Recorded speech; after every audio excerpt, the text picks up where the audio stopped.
வணக்க நண்பர்களே. இன்றைக்கி நாம் செங்கல்பட்டு மாவட்டத்தில் மணிமங்கலம் அப்படிங்கிற ஊர் இருக்குது. அங்கே ராஜகோபால பெருமாள் கோவில் அப்படின்னு சொல்லுவாங்க. இது கிருஷ்ணன் கோவில். இது அதில் உள்பிராகாரத்து கீழ்னா கிழக்குப்புற சுவரில் மாமன்னர் 2ஆம் ராஜேந்திரனோட 4ஆம் ஆட்சி ஆண்டு கல்வெட்டு இருக்குது. 1056. நேற்று நம்ம பார்த்தது 1061ஆம் ஆண்டு, அதாவது 9ஆம் ஆட்சி ஆண்டு கல்வெட்டு. சரி, இக்கல்வெட்டு மாமன்னர் 2ஆம் ராஜேந்திரனின் மெய்கீர்த்தியும் வருது. அதில் அந்த மெய்கீர்த்தியில் அவரது சிற்றப்பன், அதாவது சித்தப்பா, புதல்வர்கள், இந்த தவறுதலாக குறிப்பிட்டிருக்கேன், புதல்வர்கள்லாம் பசங்க, அப்புறம் பேரப்பிள்ளைகள், இவங்களோட பெயர்கள்லாம் இருக்குது. இந்த கல்வெட்டு கிருஷ்ண ஜெயந்தி, இப்போ நம்ம கிருஷ்ண ஜெயந்தி கொண்டாடுறோம்ல, அந்த நாளில் எழுதப்பட்டிருக்கு. அன்று எழுதப்பட்டுள்ள கண்ணனுக்கு வழங்கப்பட்டுள்ள, கண்ணன்னா இங்கே இறைவனை தான் சொல்கிறாங்க, கண்ணனுக்கு வழங்கப்பட்டுள்ள நிலதான கல்வெட்டு. சரிங்களா? கிருஷ்ண ஜெயந்திங்கிறது இப்போ நம்ம சொல்கிற வடமொழி பெயர். அவங்க அது ஆவணி மாத ரோகிணி நட்சத்திரம் தான் சொல்கிறாங்க.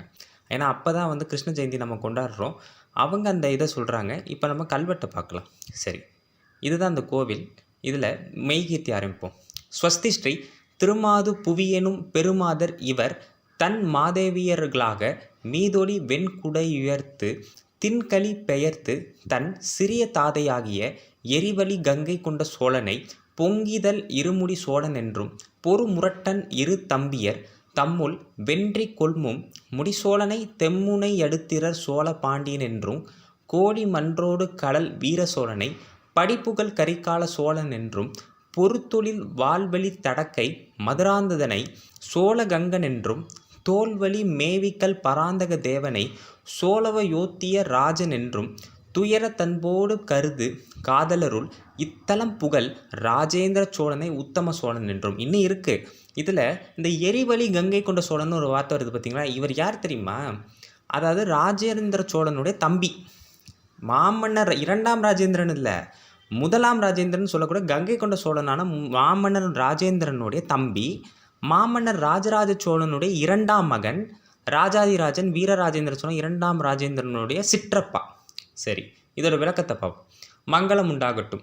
திருமகளையும் பூமி தேவியும், திருமகள்னா லக்ஷ்மி தேவி, பூமி தேவியும் தன் உரிமையராக்கி மேலே ஒளிவிடுகின்ற, அதான் மீதொளின்னு சொல்கிறாங்க, வெண்குடை தன்னை கவிந்திருக்கும்படி செய்து, அதை வெண்குடை உயர்த்துன்னு சொல்கிறாங்க, வறுமையை போக்கி தின்களி பெயர்த்துன்னு சொல்கிறாங்க, தன் சிற்றப்பனாகிய, அதாவது 2ஆம் ராஜேந்திரனோட சிற்றப்பன் பேர் தான் இந்த எரிவழி கங்கை கொண்ட சோழன். ஏன்னா அப்பாவோட தம்பி சித்தப்பா தானே, அதனால் மாமன்னர் ராஜராஜனோட 2ஆம் மகன் பேர் தான் என்னது, எரிவழி கங்கை கொண்ட சோழன். இந்த மன்னனுக்கு பேரே பாருங்கள், கங்கை கொண்ட சோழன் தான் இருக்குது. அப்போ ராஜேந்திர சோழனோட சேர்ந்து போய் தான் இவரும் போய் கங்கை கொண்டதை உதவ போயிருக்கார். அதனால தான் இவருக்கு எரிவழி கங்கை கொண்ட சோழன் பேர்.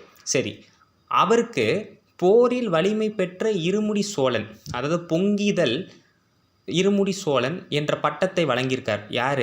2ஆம் ராஜேந்திரன். இந்த மெய்கீர்த்திலேயே அவரோட சித்தப்பா, 4 தம்பிங்க, 5 பசங்க, அதுக்கப்புறம் 2 பேர பிள்ளைங்க எல்லாரையும் குறிப்பிட்டிருக்காங்க. சரி, அவருக்கு என்ன பட்டம் கொடுத்துருக்காருன்னா, யார் 2ஆம் ராஜேந்திரன் என்ன பட்டம் கொடுத்துருக்காருன்னா, பொங்கிதல் இருமுடி சோழன்கிற பட்டமும் பெரும் வீரத்தோடு, அதாவது பொறு முரட்டன் சொல்லியிருக்காங்க, திகழ்ந்த, இப்போ தம்பிகளை குறிக்குது, தம்பியர்களுள் பல நாடுகளை வென்ற முடிசோழன். ஒரு தம்பி பேர் முடிசோழன். யாருக்கு? 2ஆம் ராஜேந்திரனோட தம்பி பேர் முடிசோழன். அவருக்கு தெம்முனை அடுத்திரர் சோழபாண்டியர், அதாவது தெற்கில் உள்ள எல்லைகளை வென்ற வல்லமை உடைய சோழபாண்டியர் என்ற பட்டத்தை வழங்கியும். இன்னொரு விஷயமும் தெரிஞ்சுக்கோங்க, இதில் ராஜாதிராஜனை குறிப்பிட்டிருக்க மாட்டாங்க. ஏன்னா ராஜாதிராஜன் ராஜேந்திரனோட அண்ணன். சரி, அடுத்த தம்பியான உறையூருக்கு அரசனாக இருந்த கட்டப்பட்ட கலலை உடைய வீர சோழன்னா இங்கே யாரை குறிப்பிடுறாங்கன்னா, வீரராஜேந்திர சோழனை குறிப்பிடுறாங்க. பின்னால் வந்த மன்னர் இவர் எப்படி குறிப்பிடுறாங்க கல்வெட்டுனா, கோழி மன்றோடு கடல் வீர சோழனை அப்படின்னு சொல்கிறாங்க. இவருக்கு என்ன பட்டம் கொடுத்துருக்காரு அப்படின்னா, படிப்புகழ் கரிகால சோழன் அப்படிங்கிற பட்டம் கொடுத்துருக்காரு. படிப்புகள்னா பூமியே புகழும் படின்னு அர்த்தம். அடுத்த தம்பி பேர் போர் செய்யும் தொழிலை உடைய வாளேந்திய வலிமை பொருந்திய விசாலமான கையை உடைய, அதை பொறுத்தொழில் வால்வழி தடக்கைன்னு சொல்லியிருக்காங்க. அந்த தம்பி பேர் மதுராந்தகன் பேர் சொல்கிறாங்க. அவருக்கு சோழகங்கன் அப்படிங்கிற ஒரு பட்டத்தை கொடுக்குறாரு. அடுத்த தம்பி பேர் தோல் வலிமை பொருந்திய ஆற்றல் உடைய, அதை தான் தோல்வழி மேவிக்கல்னு சொல்கிறாங்க, பராந்தக தேவன். சரிங்களா? பராந்தக தேவன்கிறது இன்னொரு தம்பி பேர். அவருக்கு சோழவ யோத்திய ராஜன் என்ற பட்டத்தை வழங்கியிருக்காரு. இப்போ அடுத்து பசங்க 2ஆம் ராஜேந்திரனோட பசங்க பேரை பார்க்க போகிறோம். அடுத்து தம் தூய அன்போடு பெற்ற புதல்வர்களுள், அதுதான் துயரத் தன்போடு கருது காதலர். இங்கே காதலர்னு ஒரு வார்த்தை நம்ம பார்த்துருப்போம். அந்த காதலர் யாரை குறிக்குதுன்னா பசங்களை குறிக்குது. புதல்வர்கள்ங்கிறத தான் காதலர்னு குறிச்சிருக்காங்க. சரி, மூத்தவராகிய ராஜேந்திர சோழனுக்கு உத்தம சோழன் என்ற பட்டத்தை வழங்கியும், இப்போ நம்ம இது வரைக்கும் பார்த்தது என்னென்னா, அவருடைய ஒரு சித்தப்பா 2ஆம் ராஜேந்திரனோட சித்தப்பா எரிவலி கங்கை கொண்ட சோழனுக்கு ஒரு பட்டம் கொடுத்துருக்காரு. அடுத்து 4 தம்பிகள் யாருக்கு, 2ஆம் ராஜேந்திர சோழனுக்கு 4 தம்பிகள் இருந்திருக்காங்க. மூத்தவர் தான் ஒரு அண்ணன் ராஜாதிராஜன், அவர் இறந்துடுறாரு. அதனால் அவரை குறிப்பிடலை. மற்ற 4 பேருக்கும் ஒரு பட்டங்கள் கொடுத்துருக்காரு. இப்போ அடுத்து நம்ம பார்க்க போகிறது அவருடைய பசங்க 6 பசங்களை குறிப்பிட்டிருக்காங்க. யாருக்கு, 2ஆம் ராஜேந்திர சோழனுடைய 6 பசங்களில் ஒரு பசங்களை இப்போ பார்த்துட்டோம்.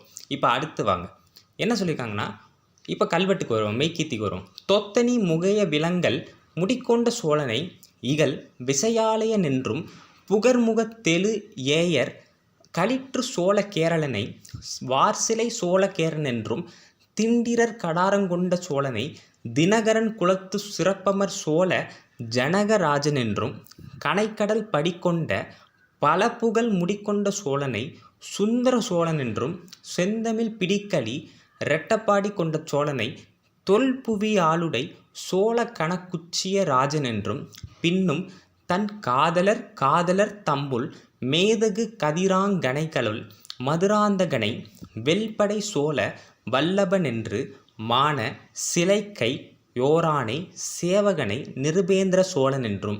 இதோட அவரோட குடும்ப விஷயத்தை வந்து இந்த மெய்க்கீர்த்தியில் முடிக்கிறாங்க. அதாவது மொத்தம் பார்த்திங்கன்னா ஒரு சிற்றப்பாவோட பேர், அவருக்கு என்ன பட்டம் கொடுத்தாங்க, அடுத்து வந்து 4 தம்பிங்க, அந்த 4 தம்பிங்களுக்கு என்ன பட்டம், இப்போ 6 பசங்க, அந்த 6 பசங்களுக்கு என்ன பட்டம், அதுக்கப்புறம் பேரப்பசங்க, அந்த பேரப்பசங்களை 2 பேருக்கு என்ன பட்டம், இதுதான் பார்க்க போகிறோம்.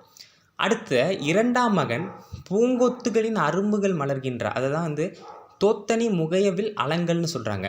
மாலையுடைய முடிக்கொண்ட சோழன், 2வது பையன் பேர் முடிகொண்ட சோழன், அவருக்கு இகல் விசையாலயன் அப்படிங்கிற பட்டம் கொடுக்குறாரு. அதாவது வலிமையுள்ள விசையாலயன் அர்த்தம்.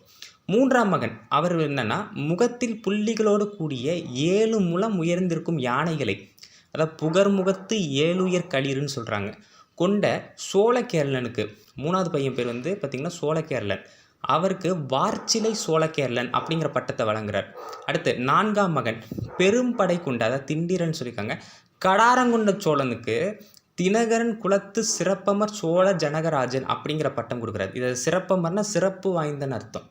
இது 4ஆம் மகனோட பேர் வந்து கடாரங்கொண்ட சோழன், அவருக்கு கொடுக்குற பட்டம் தான் தினகரன் குலத்து சிறப்புமர் சோழ ஜனகராஜன் அப்படின்னு கொடுக்குறாங்க. 5ஆம் மகன் பேர் வந்து பார்த்திங்கன்னா ஒலிக்கின்ற கடலால் சூழப்பட்ட உலகத்தை வென்ற, அதாவது அது கனைக்கடல் படிக்கொண்டன்னு சொல்கிறாங்க. பல புகழ் கொண்ட, அதை எப்படி சொல்கிறாங்கன்னா பல புகழ் முடிக்கொண்ட சோழனுக்கு, அவர் பேர் வந்து பார்த்திங்கன்னா முடிக்கொண்ட சோழன். திரும்ப திரும்ப அந்த பெயர்கள் வந்துட்டு தான் இருக்கும். முடிக்கொண்ட சோழன், கடாரங்கொண்ட சோழன், இப்படி தான் பேர் வைப்பாங்க அவங்க. முடிக்கொண்ட சோழனுக்கு சுந்தர சோழன் அப்படிங்கிற பட்டத்தை கொடுக்குறாங்க. இங்கே தான் நீங்கள் நல்லா கவனிக்கணும். இவங்களோட மூதாதையர் பேர் தான் சுந்தர சோழன். நமக்கு எல்லாம் தெரியும், ராஜராஜனுடைய அப்பா பேர் சுந்தர சோழன். அது ஒரு தொன்று தொட்டுவே வந்து இவங்க திரும்ப திரும்ப அந்த பெயர்களை வைத்திருக்காங்க. இது வரைக்கும் நம்ம 5ஆம் மகன் தான் சொல்லியிருக்கோம். இப்போ 6வது மகன் பார்ப்போம்.